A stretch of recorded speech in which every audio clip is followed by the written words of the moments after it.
Welcome to Creative Imperfections, the podcast where perfection is overrated and messy magic gets the spotlight.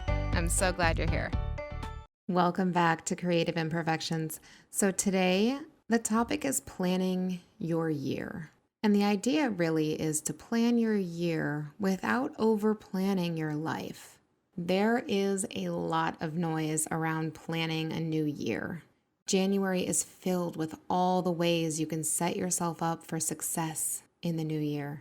It's filled with resolutions, big goals, bold declarations, perfectly mapped timelines. And while all of that can look inspiring, it can also feel really heavy, especially for creatives. So today, we're doing this differently.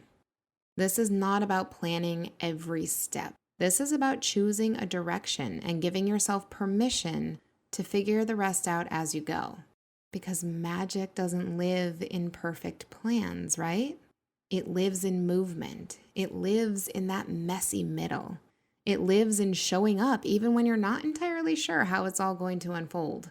Instead of asking yourself, what do I need to accomplish this year? I want to invite you to ask a gentler question. How do I want this year to feel? How do I want this year to feel? And not just on your best days, but on the ordinary ones, on the days where you're tired, on the days where things do not go according to plan. Do you want this year to feel calmer, more spacious, more aligned, more courageous? Those feelings matter. Those are the feelings that can give you direction, because when you know how you want your life to feel, decisions get a lot clearer. And not instantly. Don't expect this to happen overnight.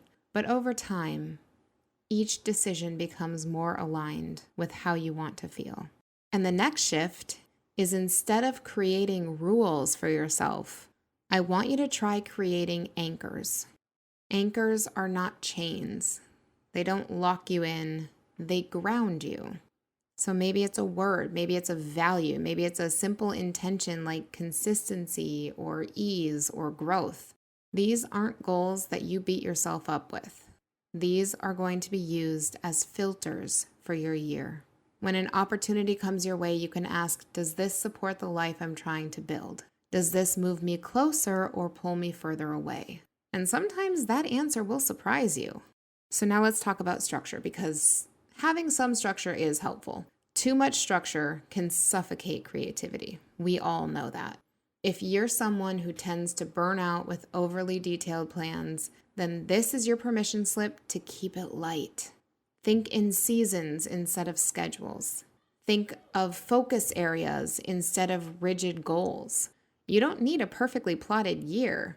What you need is a sense of where you're heading and the flexibility to adjust when life gives you new information. I've said it before, changing your mind is not failure.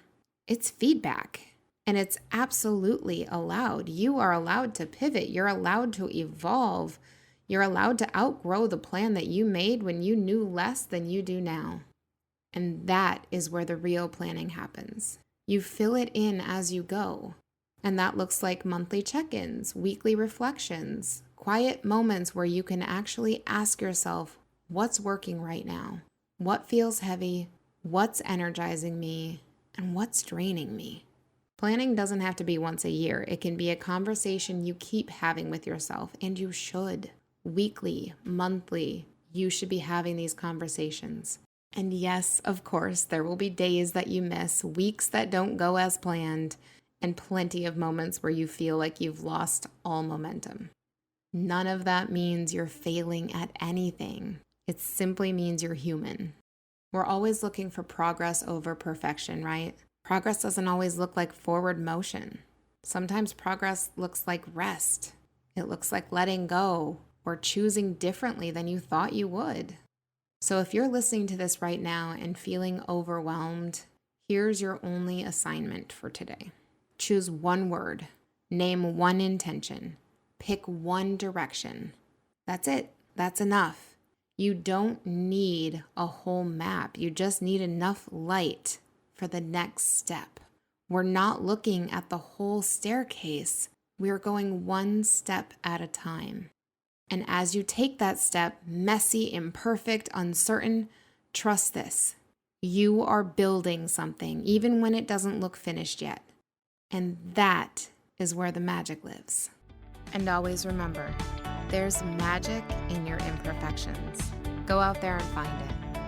Thank you so much for joining me on today's episode of Creative Imperfections.